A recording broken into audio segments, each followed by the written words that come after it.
एक को हम अब्राहमिक संस्कृति कहते हैं और दूसरे को हम सनातनी संस्कृति कहते हैं।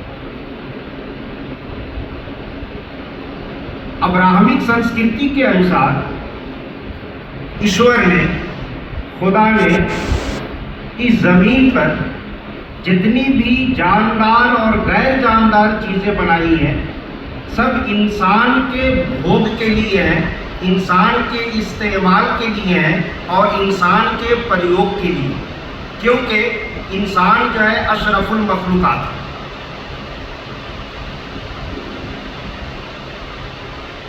हमारी फिक्र, हमारा सोच, हमारा आचार और हमारा विचार उससे भिन्न है। हम कहते हैं कि ईश्वर ने जो चीजें बनाई हैं वो हम एक दूसरे के पूरक हैं। जंगल है तो हम हैं, पानी है तो जंगल है, जंगल है तो जानवर है, जानवर है तो हम हैं। इसलिए अब्राहमिक संस्कृति को हम भोग की संस्कृति कहते हैं और अपनी संस्कृति को हम दोह की संस्कृति कहते हैं। दोह की संस्कृति इस तरह, हम अपने घर में गाय भैंस रखते हैं, दिन भर उसको चारा खिलाते हैं और सुबह में उसको दूहते हैं, तो ये दोह की संस्कृति। अब इसको अब ज़हन में रखेंगे। अब मैं दूसरी बात पे आता हूँ। किसी भी गलत चीज को 100 बार कह दिया जाए तो सही प्रतीत होती है। मुझको अगर 10 आदमी कहे कि मजहर भैया की तबीयत ठीक नहीं लग रही है, तो 10 आदमी के बाद मैं मानूंगा कि सही में मेरी तबीयत ठीक नहीं। हमारे भारतवर्ष में भी दो चीजों को इस तरह से और इतने जोर से कहा गया कि सही प्रतीत होती है। उसमें एक है एकता की बात। आप लोगों ने हमेशा सुना होगा कि अनेकता में एकता। मैं नहीं मानता। मैं मानता हूं हमारी एकता से अनेकता। हम एक वृक्ष है, उसकी शाखाएं हैं, पत्ते हैं, फूल हैं, ये हम एक से अनेक हुए हैं, अनेक से एक नहीं। ये धारणा गलत है। तीसरी बात, हमारे भारतवर्ष में रिलीजन को इस तरह से गलत इस्तेमाल किया गया कि आज जो एक टैबू बन के रह गया है। ऐसे कि हमारे यहाँ रिलीजन नहीं है, हम धर्म की बात करते हैं, रिलीजन की बात नहीं करते। जो लोग जानते हैं कि धर्म में और रिलीजन में बहुत फर्क है, तो हम रिलीजन की बात हमने कभी भी नहीं की, हम धर्म की बात करते हैं। एक दीन है और एक मजहब है। इस्लाम दीन है, मजहब नहीं है। हम धर्म की बात करते, रिलीजन की बात नहीं करते। हमारे यहाँ हमारे ड्रेस भी रिलीजियस हो गए, हमारी भाषाएं भी रिलीजियस हो गई, हमारी फिक्र भी रिलीजियस हो गई, हमारे खान पान भी रिलीजियस हो गए, हमारे जानवर भी रिलीजियस हो गए। यानी सब चीज को हमने रिलीजन के चश्मे से देखना शुरू किया और यही सबसे असल जड़ है जो हमको आज भी अलग किए हुआ। कॉमन सिविल कोड क्यों चाहिए? हमने 1 नेशन 1 पैन कार्ड, 1 नेशन 1 आधार कार्ड, 1 नेशन नई ड्राफ्टिंग जो हमने ड्राफ्ट की है उसमें 1 नेशन 1 एग्ज़ाम। अभी आप 2 साल पहले देखते होंगे कि एक छात्र को एग्ज़ाम देने के लिए कम से कम 10 फॉर्म भरने पड़ते थे। अब ये नहीं है, 1 नेशन है 1 एग्ज़ाम। हमने क्लास 3 से और क्लास 12 तक साइंस, मैथ की टेक्स्ट ऑल ओवर कंट्री हमने एक की, 1 टेक्स्ट बुक, 1 नेशन 1 टेक्स्ट। ये जो लोग इसकी मुखालफत करते हैं वो या तो ठीक से इसके बारे में उनको जानकारी नहीं है या उनको जो है गलत बातें बताई गई हैं। ये कॉमन सिविल कोड है। This common civil code is nothing to do with religion. It is not going to interfere in the religion. This has to be conveyed to them who are opposing them. ये हमारे न नमाज में, न रोजा में, न हज में, न ज़कात में ये कहीं इंटरफेयर नहीं करने वाले। ये कॉमन सिविल कोड। आप सऊदीया देखें, ईरान देखें, इराक देखें। सऊदीया, ईरान में 95% शिया हैं, वहाँ शिया लॉ चलता है, वहाँ सुन्नी लॉ तो नहीं चलता। पहले आपसे शरीयत है। कॉमन मुस्लिम जो कह रहे हैं कि हम शरीयत को फॉलो करेंगे। व्हाट इज शरीयत? कुरान शरीफ प्लस हदीस प्लस इजमा इजकल टू शरीयत। वहाँ भी जो चीज़ें कुरान में नहीं है, जो चीज़ें हदीस में नहीं है, इस्लाम के स्कॉलर्स बैठकर अपनी तरफ से एक नई लॉ बनाते हैं, वो भी तो कॉमन सिविल कोड ही हो। इस भारतवर्ष में जहाँ पर इतनी विभिन्नताएं हैं, इतनी भाषाएं हैं, आप किसी भी रिलीजन का नाम लीजिए, हमारे भारतवर्ष में हमने बचा के रखा हुआ। ये उस रिलीजन की वजह से नहीं है, ये इस वजह से कि हमने उसको बचा कर रखा हुआ, इस वजह से बचे। इस्लाम में 365 फिरके हैं, 365 फिरके हमारे भारतवर्ष में हैं। क्रिश्चियनिटी में मोर देन 96 फिरके हैं, सब के सब भारतवर्ष में। जुडिज्म में भी मोर देन 35 फिरके हैं, सब के सब भारतवर्ष में। और सबके पर्सनल लॉ अलग अलग है। मेरा मानना है कि अगर हम कॉमन सिविल कोड लगा दें तो आज मुसलमानों में जो झगड़े हैं शरीयत को लेकर वो तो कम हो जाएंगे। मैं तो एग्जाम्पल दूंगा।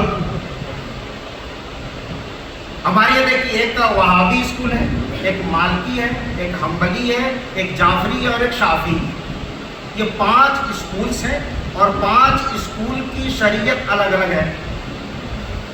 मैं फॉर एग्जाम्पल, मैंने शराब पिया, शराब पीकर मैंने अपनी वाइफ को तलाक दिया। मैं जिस स्कूल को फॉलो करता हूँ तलाक नहीं होगा। हमारे भाई महताब साहब बैठे हुए हैं यहाँ पर, उनसे माजरत के साथ, अगर वो अपनी बीवी को शराब पी के तलाक देते हैं, तलाक हो जाएगा।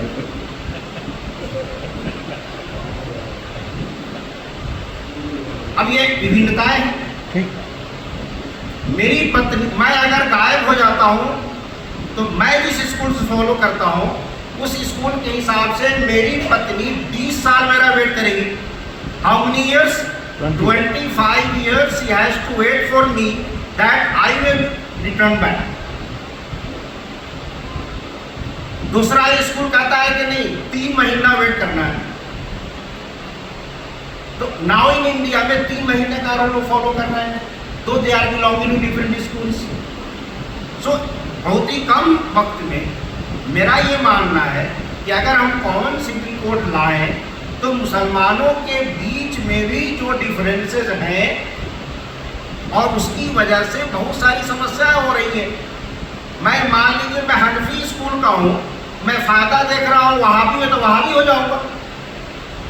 वो अगर मालिकी का है, वो देख रहा है कि नहीं वो तो इसमें मुश्किल आ रहा है निकाह में, तो मैं जो है हम्बली हो जाऊँगा।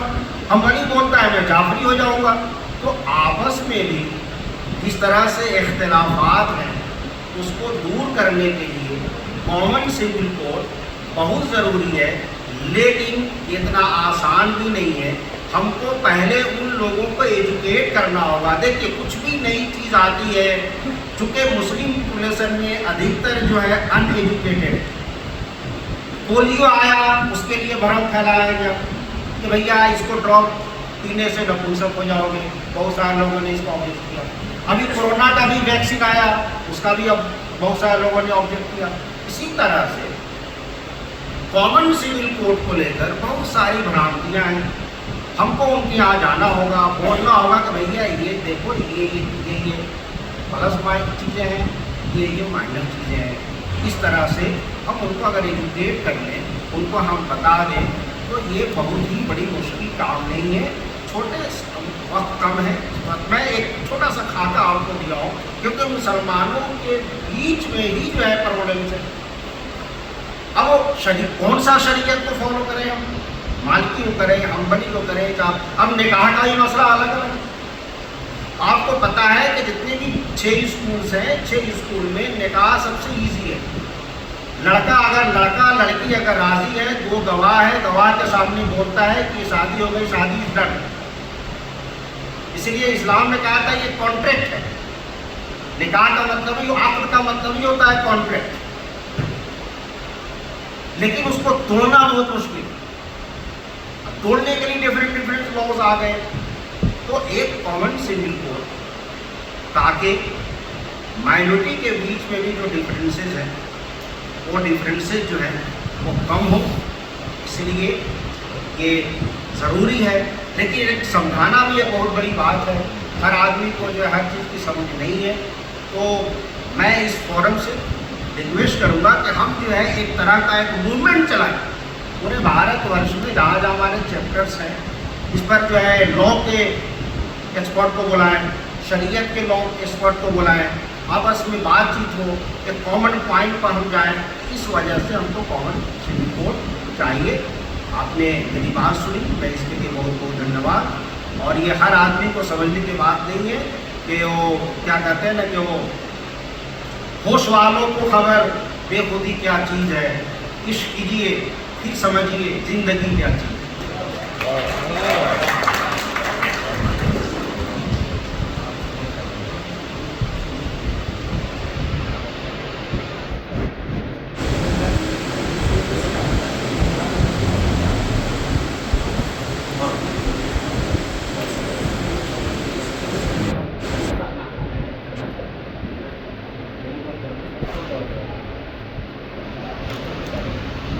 बहुत धन्यवाद प्रोफेसर साहब, आपने बहुत ही अच्छे ढंग से और बहुत ही अच्छे उदाहरण देकर ये समझाया कि क्यों यूनिफॉर्म सिविल कोड न केवल हमारे भारत में रहने वाले तमाम सारे धर्मों के लिए, जातियों के लिए और सभी लोगों के लिए क्यों ये बहुत ज़रूरी है।